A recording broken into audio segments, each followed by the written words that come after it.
Standing in stark contrast to the modern city of Cairo is the Giza Plateau. Its vast funerary complex would include both the pyramids of the pharaohs Khufu and his son Khafre. They were colossal monuments to the power of their builders, but they were also signposts to the end of an era. After nearly 200 years of building larger and larger pyramids, the last pharaoh to build at Giza would only manage to complete one that was scarcely one-third the size of its neighbors. One question continues to confound scholars, and that is, why?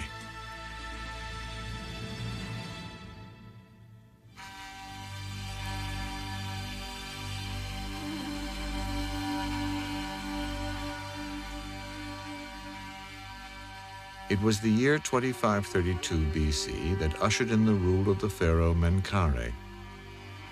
He would become the fifth in a family line of rulers to inherit the throne during what was called the Fourth Dynasty.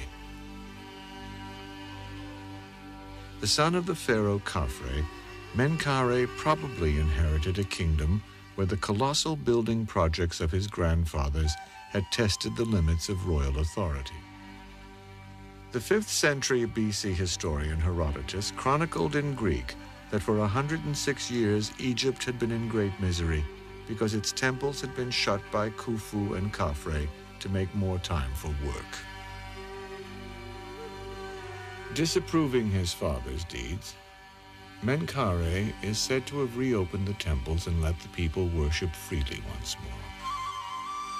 The stone portraits that the pharaoh Menkaure had carved of himself are thought to symbolize his good nature. Here he stands alongside his favorite of 3 wives. She is Camera Nebte. In an unusual display of humanity and compassion, she reaches out to hold him while her left hand rests comfortably on his arm. According to legend, Menkaure's benevolent rule was an affront to the gods. They had decreed that Egypt should be oppressed for 150 years, and the 2 kings before him knew this, but not he.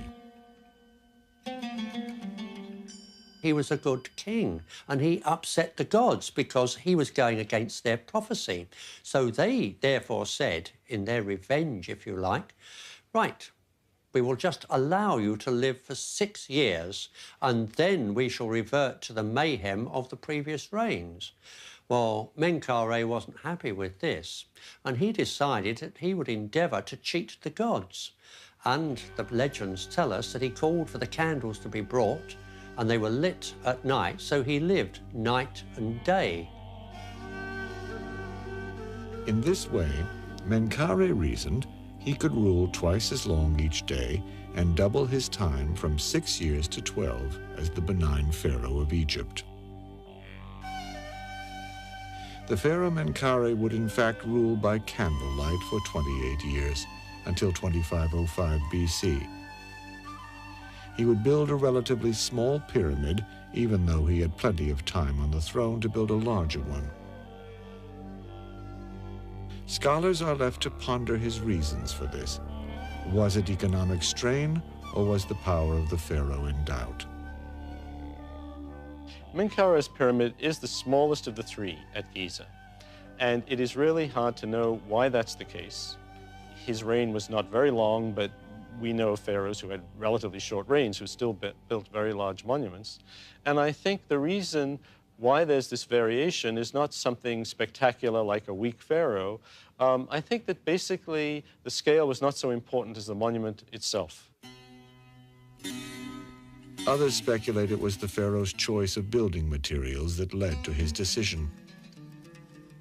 We don't know why the Pyramid of Menkaure is the smallest of the 3 at Giza.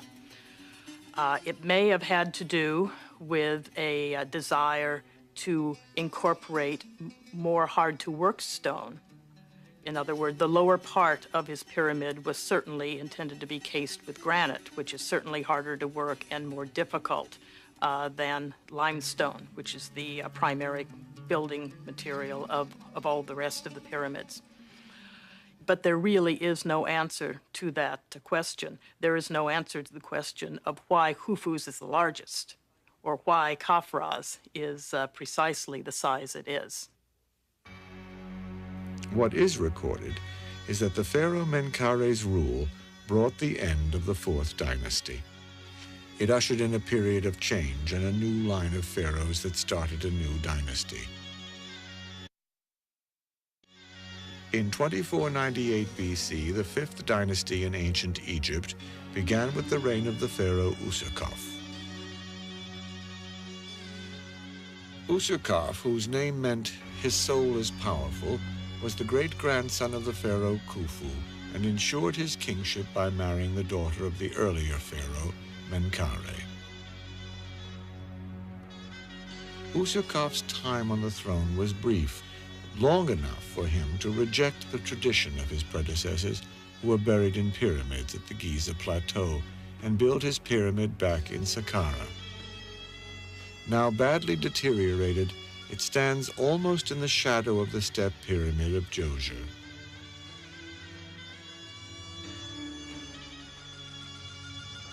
The pharaoh Userkaf would also begin a religious cult that worshipped only the sun.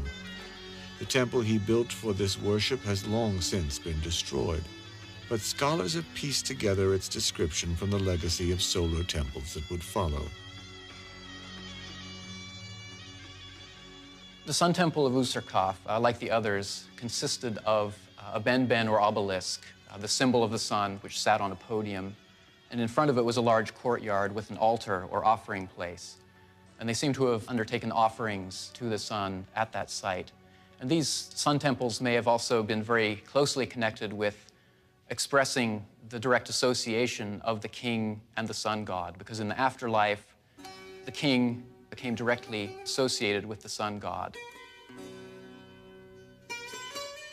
The fifth dynasty of Egyptian rulers would survive 150 years.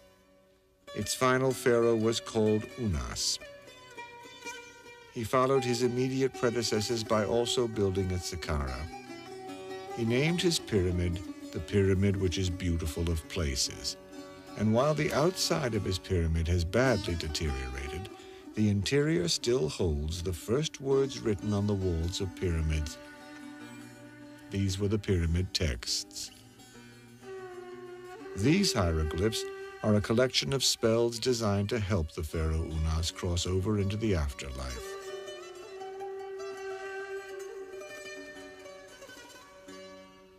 From words formed in stone, these instructions were collected by ancient scribes and written on papyrus. Meticulously illustrated, these writings became known as the Egyptian Book of the Dead. One of the most prized works of ancient Egyptian culture, this guidebook to the afterlife would be read and recited by the Egyptians for 2,000 years. Hail Unas, his existence is for all eternity. Thy essence is in heaven, thy body on earth. The seat of the heart of Unas is among those who live upon this earth forever and ever and ever. The fifth dynasty ended here, and with the demise of the pharaoh Unas in 2345 BC, there followed the sixth dynasty and a pharaoh whose name was Pepi. A small alabaster statue of Pepi reveals that, like earlier pharaohs, he would have the hawk god Horus associated with him. Here, however, the bird stands aloof and detached on the back of Pepi's throne. Interestingly, this most central of gods seems to be looking away from the pharaoh. Inscriptions from Pepi's reign record that Pepi's upper class was gaining wealth and becoming influential. His absolute rule from Memphis was becoming unstable. His kingdom was heading for disaster. This bronze statue of Pepi I depicts him in the twilight of his 50-year reign. When he died in 2283 BC, he would be succeeded to the throne by his son Pepi II, a boy only 6 years old.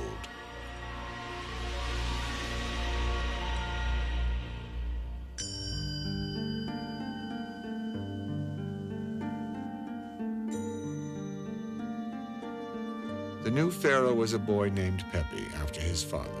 At the age of 6, Pepi II was acknowledged as ruler of all of Egypt. But what practical leadership would a 6-year-old have to offer a growing country? There were a few examples of pharaohs who came to the throne very young, such as Pepi II, who was probably only about 6 years old when he came to the throne. And what a 6-year-old pharaoh did was he did what he was told. You can bet that even though he was considered to be divine in nature and theoretically holding the supreme political power, there would be a council of advisors who would actually run the kingdom until he came of sufficient age to be really regarded as a pharaoh. Still, the young pharaoh did wield influence. 2 years into his reign, during a trading expedition south to Aswan, word came back to the excitable 8-year-old King Pepi that a dancing pygmy had been captured to bring back to Egypt. Come northward at once to the court. You must bring the dwarf alive, sound, and well, to rejoice and gladden the heart of the king of Upper and Lower Egypt. When he comes down with you into the ship, appoint reliable people who shall take care lest he should fall into the water. If you arrive at the court and the dwarf is with you alive and well, my majesty will make you many excellent honors. Even a child pharaoh would be treated with enormous respect, and certainly any requests he had, people would try to put them into effect and would record them, because from their point of view, he is already manifesting the divine aspect of a pharaoh. And even though in the real world of politics, they're keeping a tight hold on things, in terms of his personal life, they're certainly going to interpret it as a manifestation of the divine aspect of rulership and to indulge him in what he wants. During the childhood reign of Pepi II, at the end of the 6th dynasty, pharaonic authority disintegrated. There is evidence that various administrators declared themselves independent. From what written evidence we have, it appears a sort of feudalistic regime was established. The nobles are full of misery, and the low classes are full of joy. Gold, lapis, silver, and turquoise hang on the necks of slave women, while ladies walk the streets wrapped in rags. He who once did not even possess sandals, today is the master of treasure. Control moved away from Memphis. The king depleted his treasury, bestowing gifts on his nobles, and with the death of Pepi II in 2180 BC, the kingdom of Egypt collapsed. For more than 1,000 years, the desert-backed cliffs of the Nile Valley had given shelter and protection to the Egyptian civilization that had flourished here. By the year 2180 BC, the ancient Egyptians had brought about magnificent achievements in arts, science, and technology. This period, called the Old Kingdom in ancient Egypt, became the yardstick by which all later Egyptian achievement would be measured. Surrounded by natural splendor and man-made wonders, historians suggest that the Egyptians had become complacent. Now a process that had begun with the reign of Pepi II, the pharaoh who inherited Egypt's throne as a child, led to a breakdown of the country in 2184 BC. A period of transition followed that lasted 40 years and 4 dynasties.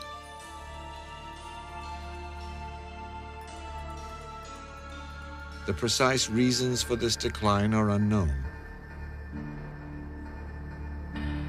The ancient writings are quiet about this shadowy period, save for a poem that has partially survived on papyrus. See now, things are done that never were done before. The king has been robbed by beggars. See, one buried as a hawk is. What the pyramid hid is empty. See now, the land is deprived of kingship by a few people who ignore custom. Records from the region of Heracleopolis show that a series of temporary kings ruled Lower Egypt from here, splitting the country into two lands again. Upper Egypt was controlled from the newly founded city of Thebes. The ancients described this period of instability as a time of 70 kings in 70 days. In fact, this period of chaos would last nearly 200 years.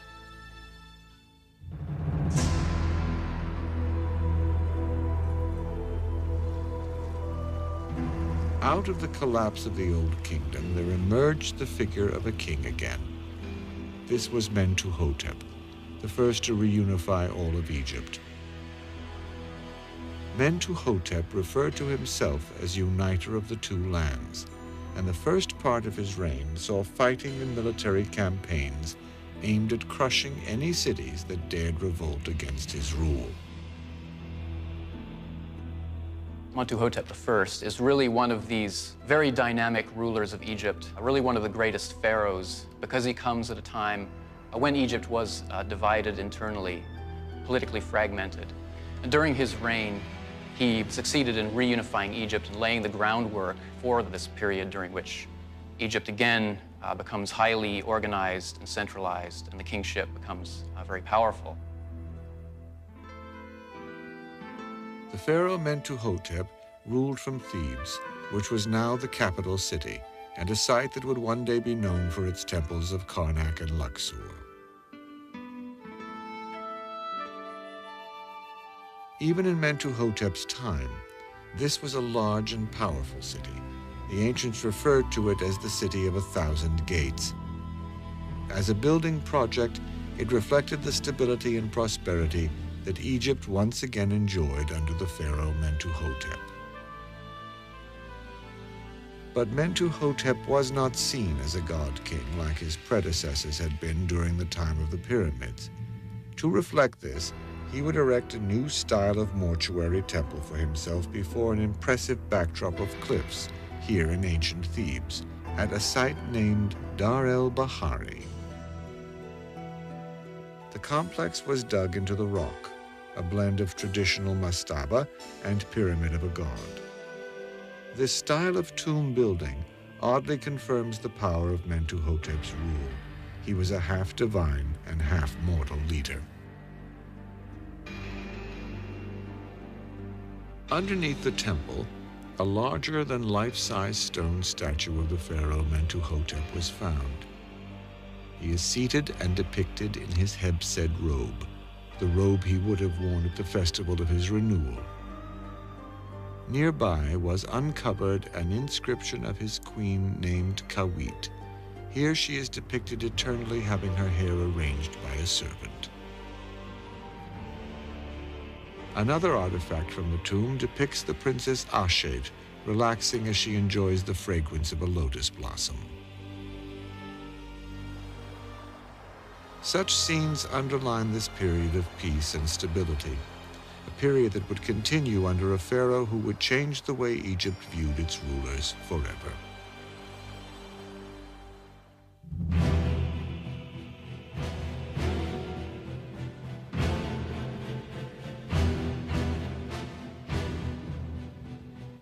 By the year 1878 BC, this brooding, careworn figure would ascend to the throne of ancient Egypt. He was Sesostris III. Sesostris III is really well known because of the large number of portrait statues which we have from him.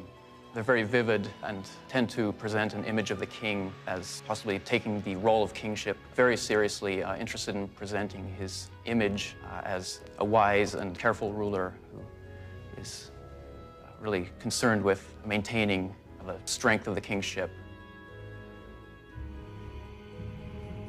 His name meant man of power.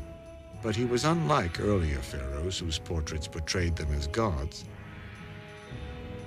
The statues we have of the pharaoh Sesostris III depict a natural and realistic face. Sesostris III is very much remembered as a pharaoh who had a strong interest in the military, and particularly his activities in Nubia testify to his interest in extending the power of Egypt and maintaining its borders. During his reign, Sesostris III extended and expanded a system of mud brick fortresses which the Egyptians had established in Lower Nubia, now northern Sudan. From here, he could acquire building materials and extend the influence of Egypt into this frontier.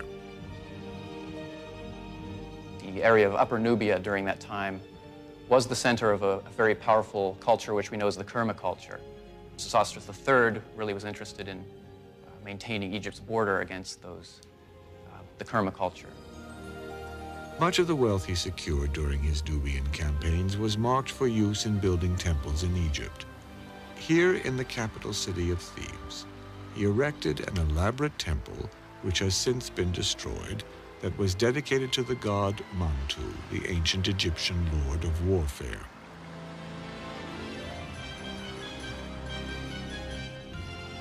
But such confidence in the gods and in the power of war were impermanent. Within 200 years, the proud people of Egypt would be quietly invaded. Egypt would again become a land of turmoil.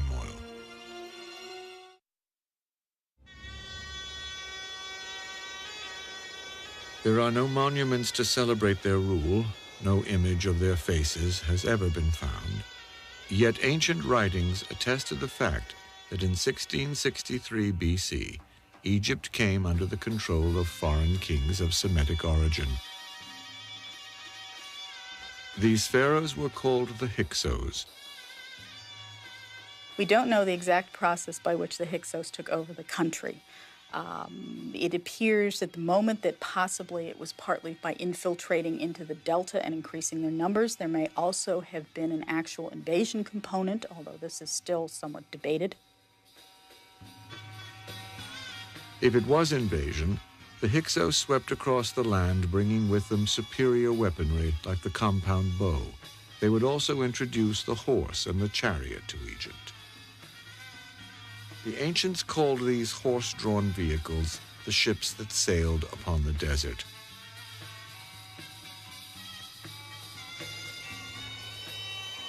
There is evidence that the Hyksos used these to plunder the cultural and political center of Egypt, Memphis.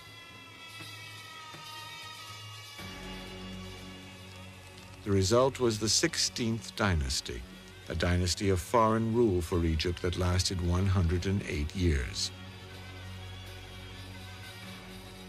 They didn't like this.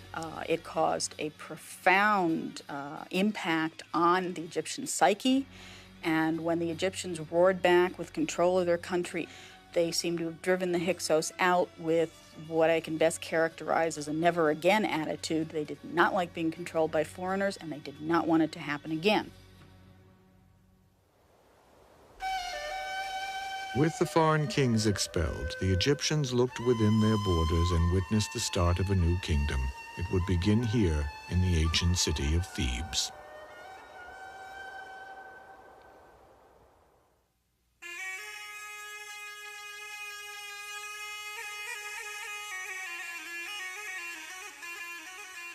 The pharaohs of the new kingdom were indeed godlike beings. Their immense monuments and temples have left an imprint on the face of Egypt that has survived for 3 millennia. This new kingdom marked the beginning of the 18th dynasty, or family line of pharaohs. It started in 1570 BC with the pharaoh Ahmose. A mosaic from his time depicts him in a ritual bath or purification ceremony.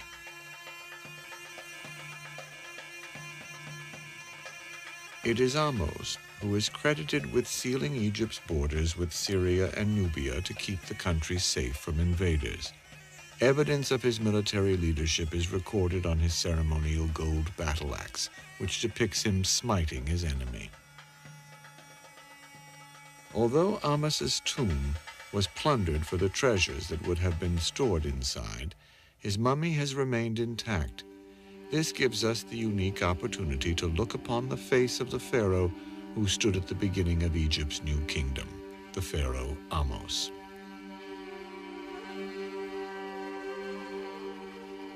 The face of a successor, Thutmose I, has also survived in its mummified form. Thutmose I would come to rule Egypt in the year 1535 BC. Although his reign was short and lasted only 6 years, the pharaoh Thutmose I is credited with a set of brilliant military campaigns that pushed the southern frontier of Egypt farther into the mineral-rich lands of Nubia than any pharaoh before him. The name Thutmose meant born of the god of Thoth, a tribute to the Egyptian lord of the moon and wisdom. Before his death in 1518 BC, after a reign of only 6 years, Thutmose passed his royal name on to his son.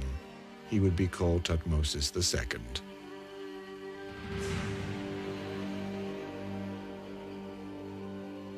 The Egyptian royal families were the only Egyptians to encourage marriage between brother and sister. In this way, they kept their royal bloodline and their right to the throne safely within the family. For this reason, Thutmose II married his half-sister. She was called Hatshepsut, a name that meant foremost of noble ladies. Thutmose II and Hatshepsut would rule as king and queen for 14 years.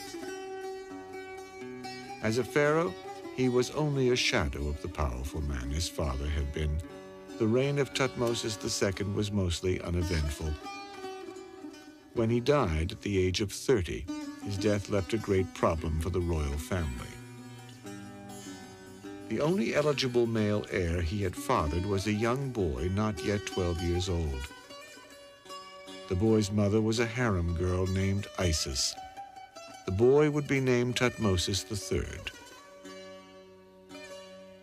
It was this individual, who was, of course, the nephew of Hatshepsut, who had the closest claim to the throne as the most immediate male heir of the deceased king. However, apparently because he was fairly young, Hatshepsut was able to have herself installed as a regential figure and to rule in a co-regency with him for over 2 decades. But after 2 years as co-regent with the boy Thutmose III, Queen Hatshepsut had herself crowned pharaoh. In 1498 BC, she became ruler of Egypt, the richest and most powerful country on earth.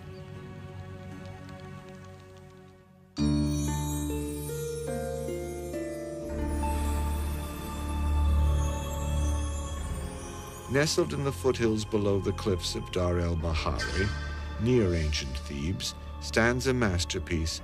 This is the mortuary temple of Queen Hatshepsut. She called it the garden of my father Amun, who was the most powerful god in Thebes. It was indeed an elegant garden. Trees and green shrubs once lined its graceful entrance ramps, and there is evidence that its colonnade and sanctuary shared the same adornment.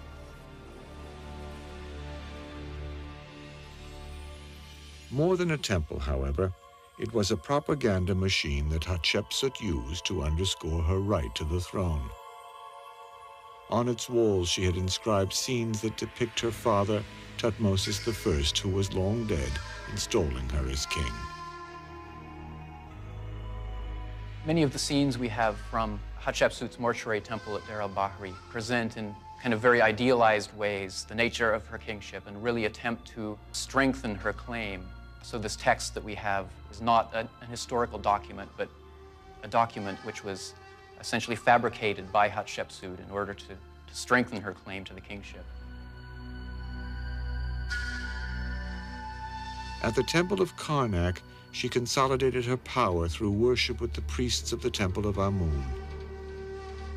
These were powerful priests because it was believed that the strength of the pharaoh emanated from this god. Although such ritual ceremonies were closed to women, as pharaoh, Hatshepsut could enter the inner domain of the god.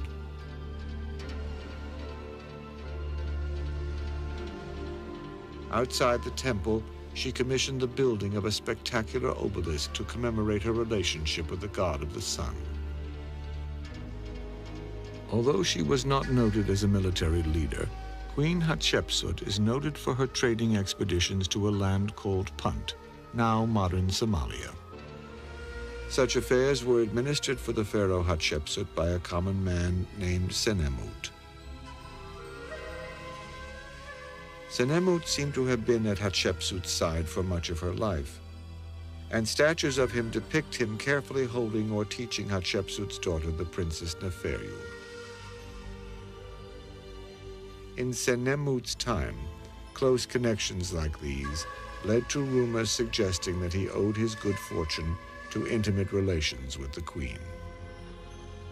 Off to the side and deep below Hatshepsut's temple complex, Senemut built his tomb.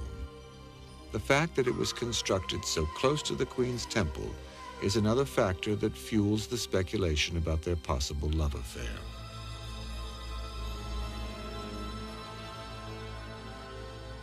The pharaoh Hatshepsut died in 1483 BC, but any records of her demise seem to have been mysteriously destroyed.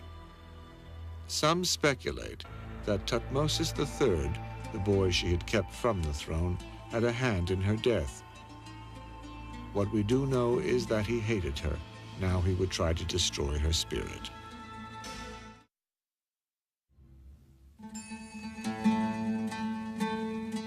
He waited nearly 20 years to take his rightful place as the pharaoh of all of Egypt. For nearly 20 years, he was kept in the background, appearing to worship the queen who had usurped him. This was Thutmose III, the boy who had inherited the throne only to see it taken from him by his caretaker, Queen Hatshepsut. With the death of Queen Hatshepsut, Thutmose III came into his rightful inheritance. In 1504 BC, he would become the celebrated pharaoh of Egypt's 18th dynasty.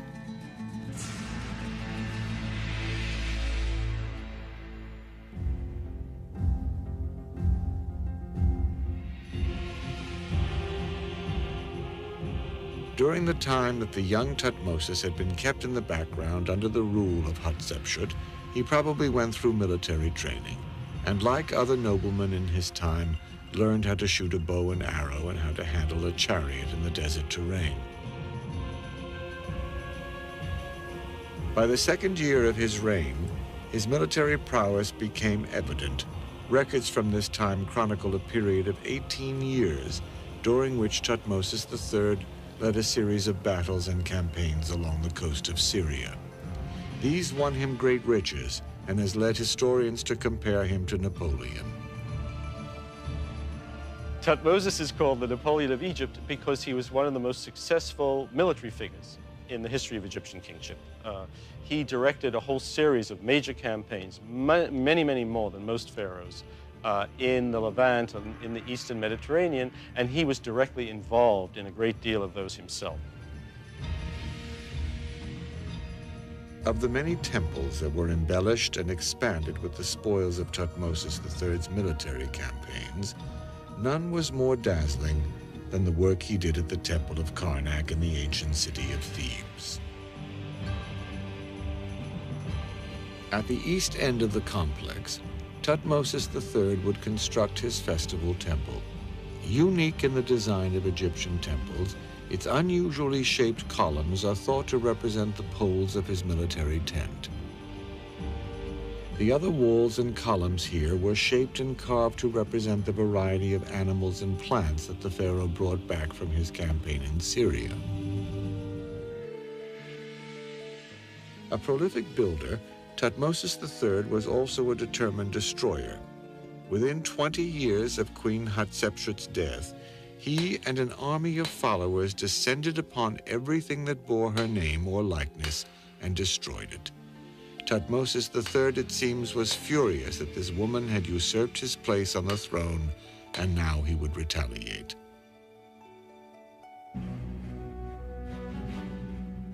The statues in her temple were destroyed. Some were beheaded, while others were simply smashed. Her face was chiseled out of wall reliefs anywhere they could be found. Records of her time on the throne were obliterated.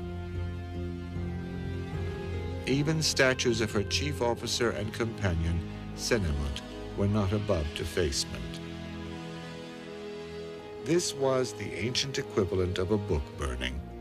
By eliminating her image and name, the pharaoh Thutmose III believed he could eliminate her memory and even eliminate her soul.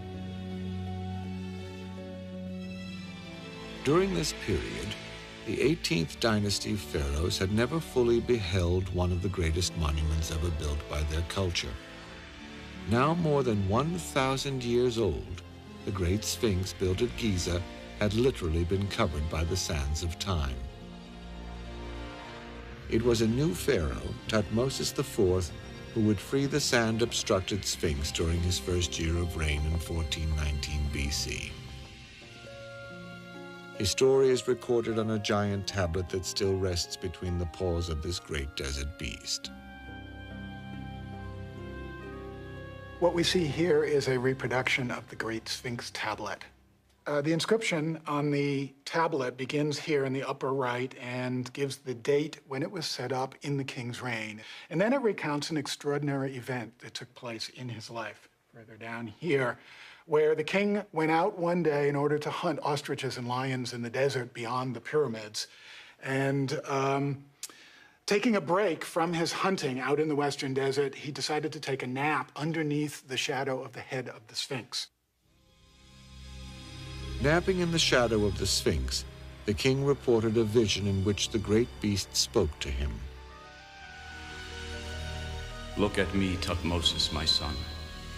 I am your father in the horizon. I promise you a gift, earthly rule at the head of all the living.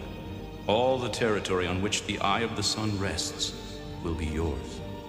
To you I turn my face and heart for protection, since I am sick in all my limbs. The sands of the holy place upon which I rest have covered me. And if you take care of my image, clear it away, tidy it up, and build a small shrine to it, then I shall cause you to become not only a king of Egypt, but one of the greatest kings that Egypt has known. Thutmose IV reigned over a stable and prosperous Egypt for 33 years. But it was the sand-clearing operation he carried out here that seems to have been his greatest achievement. What followed was a time of opulence. For 100 years, Egypt would bask in an abundance of gold and riches. The ancient Egyptians would witness an outpouring of artistic talent and devotion to a pantheon of gods. But in the midst of this period of peace and ostentation, Egypt would be plunged into a crisis. It began under a strangely distorted figure of a man who would soon rise to power as pharaoh.